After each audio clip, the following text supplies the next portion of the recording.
Ha seguido el coloquio durante la publicidad porque es muy interesante este argumento. Nos hace repensar las raíces de nuestra cultura occidental, mirar a Roma, a esa ciudad que cautiva, que enamora, admirar, como decíamos Luis Javier, los ritos, el boato de una institución que no hay que olvidarlo.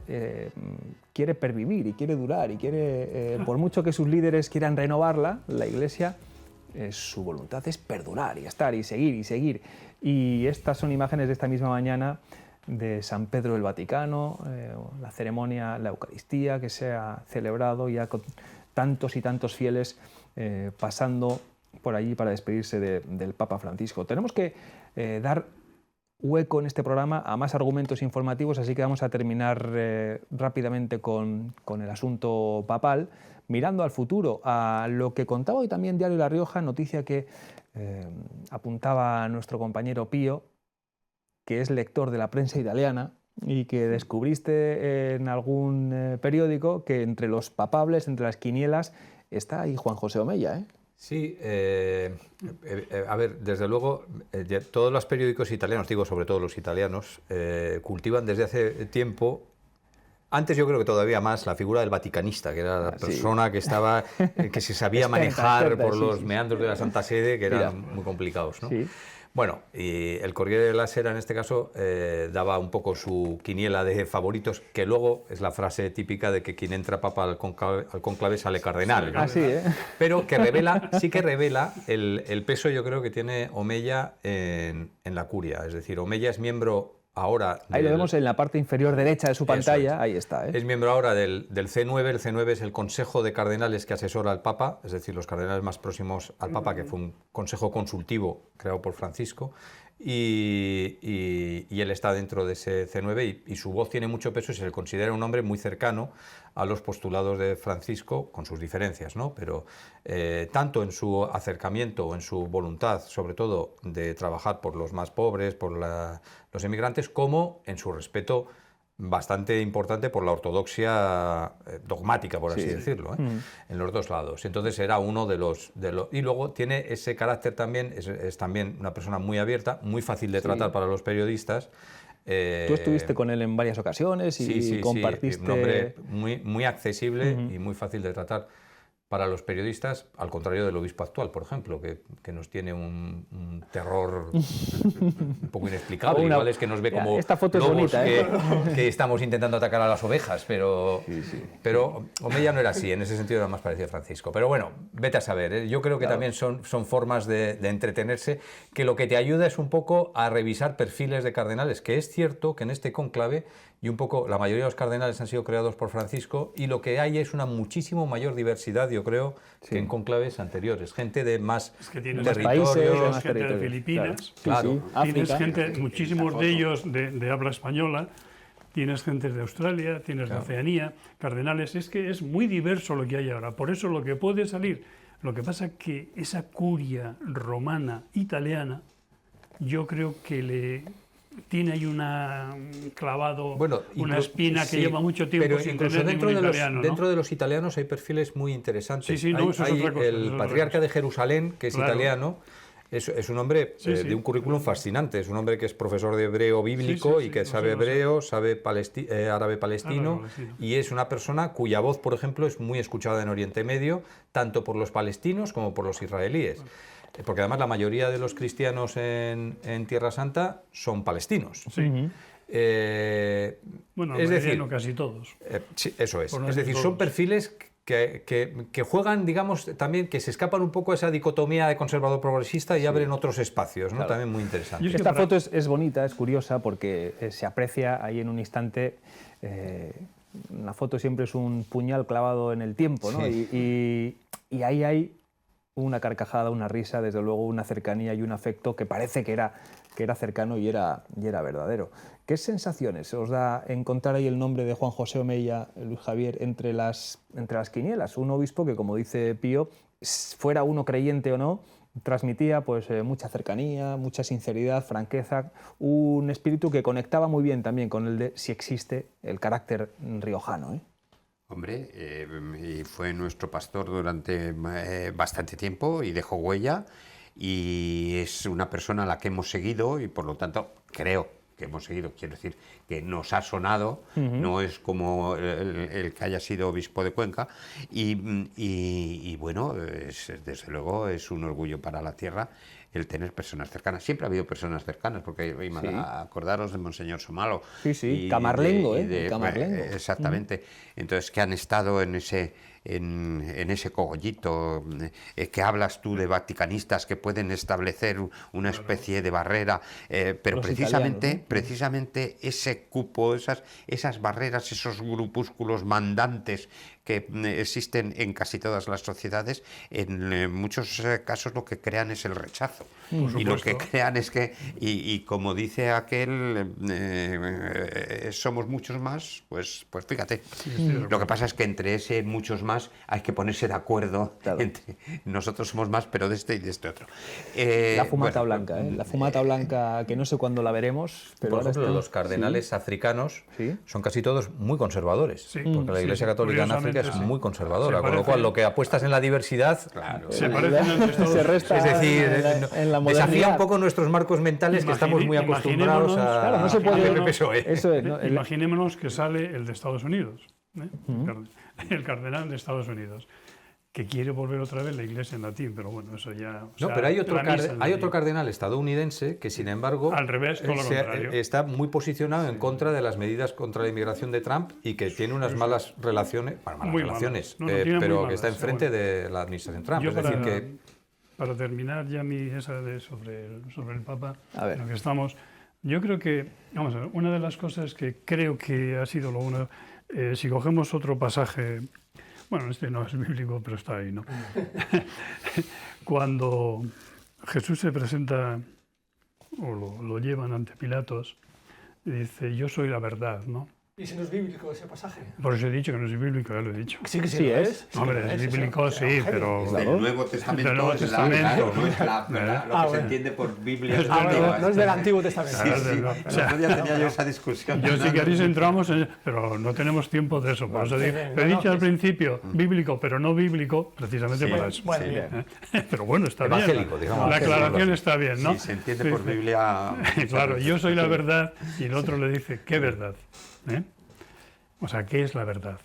Yo creo que el Papa precisamente, es lo que ha hecho en la curia y en el mundo entero, que nos cuestionemos esa verdad inmutable que algunos pretendían imponer siempre en el Vaticano. No hay una verdad, es muy diversa la verdad. O sea, el aborto, el no aborto, unos pensarán que sí, otros pensarán que no. La emigración, la no emigración, unos piensan que sí, otros que no. Es curioso que una serie de mandatarios conservadores, ninguno ni malo ser conservador, pero por conservadores, le han llegado a llamar hasta hijo de. Y en España, alguien que cobraba precisamente de la curia, de la Conferencia Episcopal Española, dijo que era el anticristo. Sin embargo, en la izquierda también, otros le han llamado de todo, hasta fascista le han llamado. Yo creo que esas son de las virtudes que ha traído este Papa y que van a perdurar muchísimo tiempo, porque van a hacer pensar la reformulación de cómo llevar a los cristianos al buen camino. Muchos valores. Veo a Carlos buscando entre su cuaderno de notas y a punto ya de contestar. Ahora ya no hay... No, es que debe tener alguna mosca o algo. A ver, ahora hay discrepancia, ¿no? ¿Con algún argumento? No, sigo estando bastante de acuerdo con Pedro. Sí. Yo de las de antes no, pero ya no hay tiempo. Sí, salvo el tema de que el Nuevo Testamento es la Biblia. Yo retomando lo que comentabas de la pregunta que lanzaste de si nos gustaría ver a Monseñor Omeya, ¿no? Eso es. Hombre, yo tengo un gran recuerdo también de él cuando era obispo de aquí, ¿no? Yo recuerdo que una vez le quería hacer una sugerencia, algo que me parecía que se podía mejorar en la iglesia riojana y me recibió y súper amable, súper abierto. O sea, digamos que me encantó ese tipo de... Esa cercanía. De cercanía, mira, ¿no? Esa imagen está cantando jotas con algunos vecinos, creo, de Teruel, una vez que en Roma fue creado cardenal. Y tomo las palabras de Pío, que yo le sigo mucho en el periódico, cuando decía que él definía a Omeya algo así como un cura de pueblo venido a más, algo así, ¿no? Lo cual es muy bonito, ¿no? Es muy bonito Sí. porque realmente es lo que él manifiesta que quería haber sido siempre, ¿no? Un cura de pueblo, ¿no? Y yo creo que las personas que mandan tienen que bajar o subir desde abajo, ¿no? Y tener eso que decía Santa Teresa de tener cierto desapego del cargo, ¿no? Del mando, o sea, no ser... Y eso vale Ella también no lo para la tenía, ¿eh? política, ¿eh? Sí, por Vale supuesto. también para la política. Lamentablemente, en la política no se da nunca, o casi No, nunca, ¿no? casi Lamentablemente. nunca, casi Pero bueno, nunca. si en algún organismo tipo la Iglesia se pudiera dar, sería muy interesante, sería muy positivo, ¿no? Pero bueno, aunque sí que me encantaría que Monseñor Omeya llegara a Papa, por lo que estamos comentando, pero también me gustaría que alguno de los obispos de ultramar, ¿no? Pues algún africano, sea conservador o no, realmente vamos De a la dejar periferia, ¿no? esa El de dicotomía, ¿no? Filipinas, sí. Pero El de en Filipinas, Filipinas, por ejemplo, que tiene una sonrisa muy amable, y muy ¿no? formado. Entonces, Y habla varias lenguas. obviamente, Sí. desde el punto de vista externo, porque yo no soy vaticanólogo ni vaticanista, ¿no? Y no sé, habrá que dejar al Espíritu Santo, ¿no? Que si no está muy cansado, tendrá que decidir, Claro. ¿no? Pero bueno. Algo querías apuntar, Pío, sobre alguna anécdota No, de una anécdota que Monseñor me Omeya. contó Monseñor Omeya, que si lo hacen Papa recuperaremos, que cuando me contó que cuando una vez le mandaron en los primeros años de la transición a un pueblecito de Aragón, que era su primer destino o así. Mira, ahí estás en una charla con él, creo, en Sí, Ibercaja, ¿verdad? Sí, sí. Sí, porque además teníamos unas entrevistas que yo recuerdo con mucho cariño y me consta que él también, porque eran entrevistas que no eran sencillas, es decir, yo le planteaba preguntas difíciles y él las aceptaba y las resolvía bien. Bueno, Qué joven ahí, Pío, fíjate, ¿eh? Sí, sí. Él va a llegar a Papa y yo aquí. Bueno, le vamos a hacer. Que ya papá, eso es, sí, sí. Que es algo que él nunca podrá ser, que sepamos. Que Le mandaron a un pueblo. a un pueblecito de Aragón. Y entonces él se le acercaron una vez unas viejitas, esto hablo de los años, sería 77, 80, y le decía, oye, señor, padre don Juan José, es que nos tiene usted no sabemos qué hacer, nos tiene usted muy despistadas. Dice, pues, ¿pero qué les he hecho? ¿Qué es lo que les he hecho? Dice, es que, mire, hemos venido, desde que viene usted aquí, hemos descubierto que se lleva usted muy bien con los del PSOE y ya no sabemos a quién votar. Y él le digo, pues voten ustedes a quien quiera, mi deber es llevarme bien con todo el mundo, ¿no? Está bien. Creo que también contó en alguna ocasión, no sé si a ti o a algún otro compañero, que tenía conversaciones con el Papa telefónicas bastante a menudo, bastante ¿no? a menudo. Digo, Sí, un sí, día sí, estaba en el sí. supermercado y Sí, le sí. llamaba al Papa, ¿no? Saliendo del antiguo Simago del Champion de Avenida La Paz, que le pillaba el Papa con las bolsas y tal. Lo Sí. que acabas de decir de la Iglesia es que es uno de los graves errores que tiene la Iglesia como institución, ¿eh? El siempre, o casi siempre, para no decir siempre, una gran mayoría de las veces, se apunta, como siempre, a una determinada opción política. Yo creo que la Iglesia no debiera estar en ningún contexto político. Sí, es un país, digámoslo así, ¿eh? Entonces tiene derecho. Pero es muy interesante, perdón, Sí, sí. yo creo que es muy interesante, yo creo que se aplica a toda nuestra vida, yo creo que a la vida de los 5 que estamos aquí también, porque yo creo que todos los que estamos aquí somos personas que no somos de blanco o Dogmáticos, negro, ¿no? monolíticos, ¿no? Monolíticos, Es que no sino debemos serlo. Buscamos la verdad hasta el punto, La hasta que el sea. momento en que podamos llegar a ella, ¿no? Pero en el momento en que tienes esa apertura, que puedes ser en algunas cosas de izquierdas, en algunas cosas de derechas, en el momento en que eres así, ya te crucifican. Hay Pero la estructuras que te Iglesia no tiene por qué expulsan. ser ni de expulsan, izquierdas sí, ni de sí. derechas. Ya. Yo creo que la Iglesia tiene que ser pero neutral me lo en cuentas, todo, quiero ¿no? decir que eso es lo que pienso yo, que Claro. yo creo que todos, cualquier persona con un poco de intelecto tiene que buscar la verdad, le lleve donde le lleve esa búsqueda. Pero ¿no? en España la Iglesia no. ¿eh? Todo lo que es la Junta de la Iglesia en España, por desgracia, en los últimos años al menos, hablamos de 50, 60, 70 años, se ha inclinado siempre hacia una determinada dirección. Y creo que eso es un fallo enorme. Tú decías antes No, que no, hay ahí gente... yo estoy de acuerdo. Fíjate la transición. Sí, sí. La No, la Iglesia Iglesia tuvo no. los momentos Fíjate, del franquismo, Tarancón, en los que fue una pata Pero del franquismo. Tarancón, Tarancón fue, tal.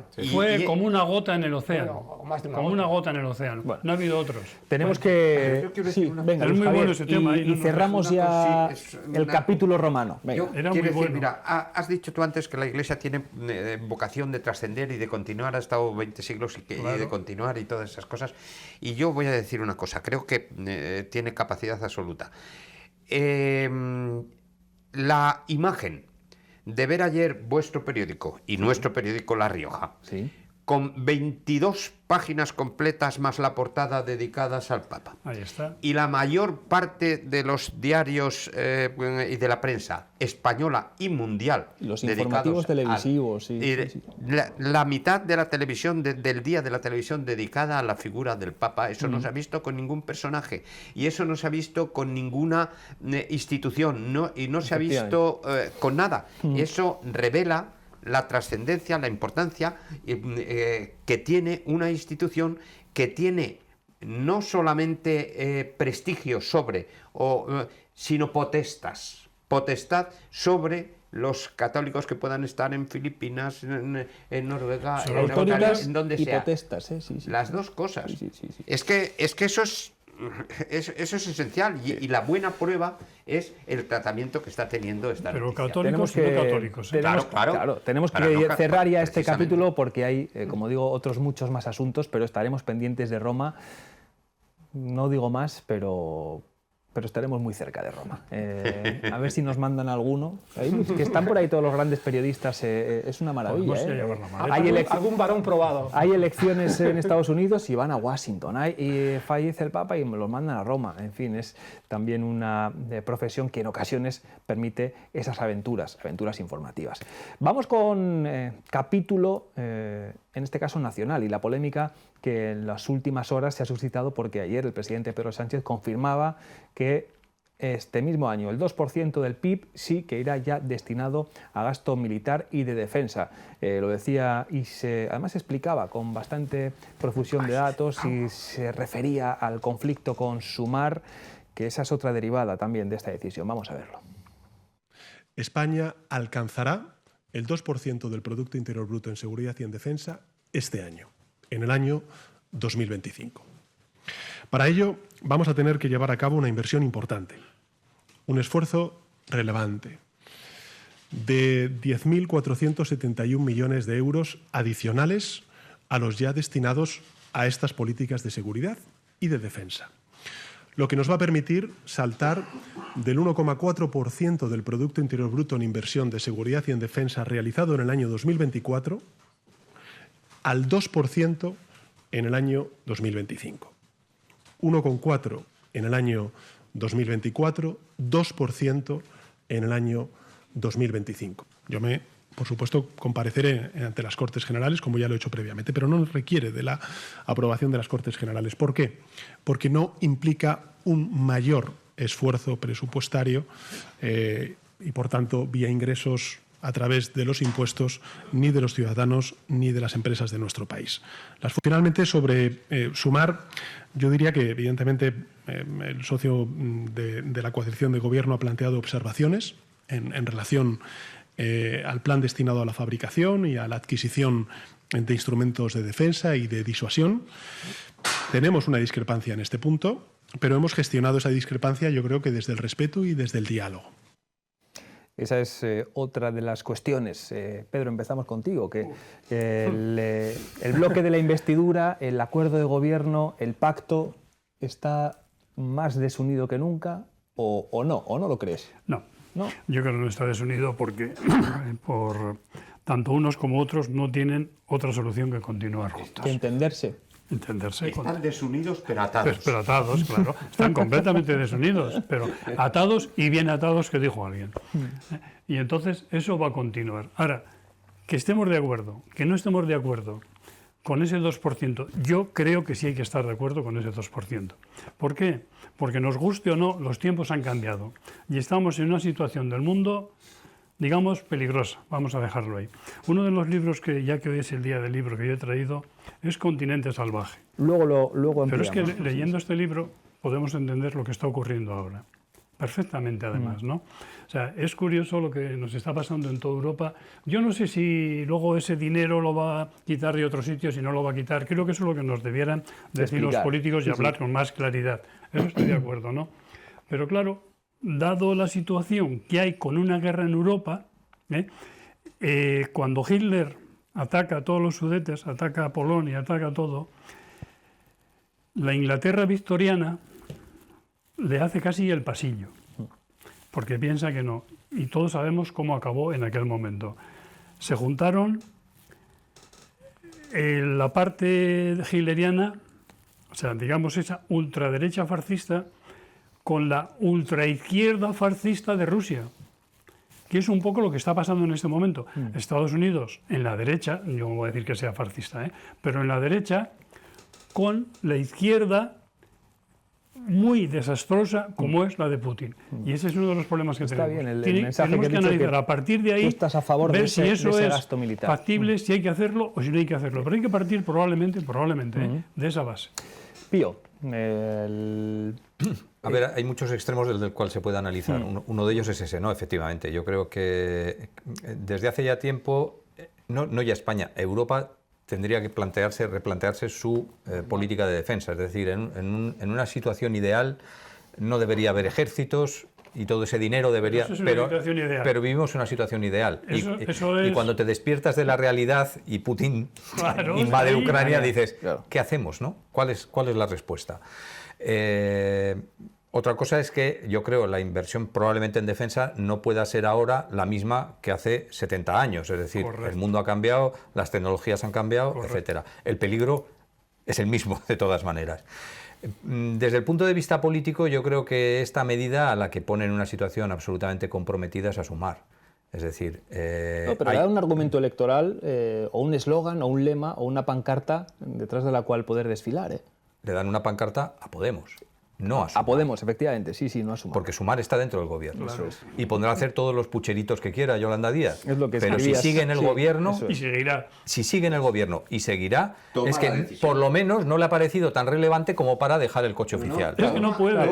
Toma la decisión porque la decisión es colegiada. Es colegiado, Claro. eso es. Entonces, ese argumento es para Podemos, que está fuera del gobierno y puede hacer, con independencia de que nos parezca bien, mal o regular, pero ese argumento es propiedad de Podemos. Sumar, ni Sumar, ojo, ni Izquierda Unida, porque Izquierda Unida está dentro del gobierno. Eso es. Con lo cual, son medidas que quieran o no, las defiendan o no, se las tienen que tragar. Y creo que eso puede hacerle mucho daño a Sumar y Izquierda Unida, porque la parte de su electorado que no transige con esto, como tampoco transige, por ejemplo, con la entrega del Sáhara a Marruecos, puede encontrar en Podemos un lugar al que votar. Mientras que la parte de su electorado que transige con esto puede plantearse, pues bueno, pues va a votar esto, votos al PSOE, que es el que me lo está solventando, ¿no? Luis Javier y Carlos, mucho que decir, pero poco tiempo. Ahora después de la publicidad, que vamos avanzando en este programa a buen ritmo, eso es buena señal. Si se nos pasa rápido a nosotros, eso es que a ustedes también, hasta ahora. Eso.